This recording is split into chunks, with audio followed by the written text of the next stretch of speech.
কুলটি স্টেশনে ওভারব্রিজ নির্মাণের স্বপ্ন খুব শীঘ্রই পূরণ হতে চলেছে কুলটির বাসিন্দাদের। আর এই ওভারব্রিজ না থাকার ফলে কুলটি বাসিন্দাদের রেল লাইন পার হতে গেলেই ফটকের সম্মুখীন হতে হতো এবং সমস্যায় পড়তো স্কুল ছাত্রছাত্রী থেকে শুরু করে হাসপাতালে যাওয়া রোগীরা।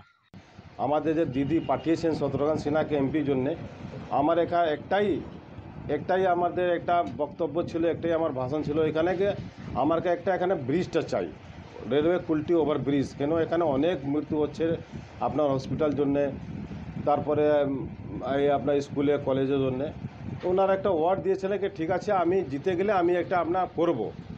এই শত্রুঘ্ন সিনহাকে, দিদিকে আর আমাদের সিনিয়র লিডারগুলো যতগুলো আমি জানাই কি ওরা আমাদের পাস হয়ে গেছে, সয়েল টেস্ট হয়ে গেছে, আর যা রেলওয়েগুলো সিস্টেমগুলো আছে ওটা হচ্ছে, মানে আমরা একটা মনটা খুশি হয়ে গেলো পুরো কুলটিতে, পুরো কি আমাদের কাজটা এটা 2 বছর মধ্যে আমাদের সব আমরা ফিনিশ পাবো। এটা আমাদের এখানে খুবই সমস্যা হয়।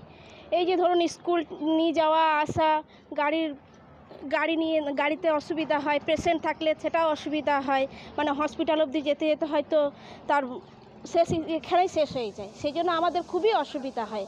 আমাদের এখানে পুলটা খুবই প্রয়োজন, সেই জন্য আজকে মানে পুলটা হচ্ছে, মানে খুবই খুশি। কাউন্সিলর সেলিম আক্তার কাকুর অনুপ্রেরণায়, সাংসদ শত্রুঘ্ন সিনহার অনুপ্রেরণায় খুবই সুবিধা হচ্ছে, আমরা খুবই খুশি। এবং মমতা ব্যানার্জির অনুদান তো আছেই, এই জন্য আমাদের খুবই অসুবিধা। এই যে ব্রিজটা হচ্ছে, ব্রিজটা দীর্ঘদিনের দাবি ছিল, হ্যাঁ হচ্ছে, খুবই ভালো হচ্ছে। এখন দেখার কুলটি স্টেশনের রেলওয়ে ওভারব্রিজ কবে তৈরি হয়। আমার শহর কুলটি থেকে পবিত্র বন্দ্যোপাধ্যায়, কলকাতা টিভি।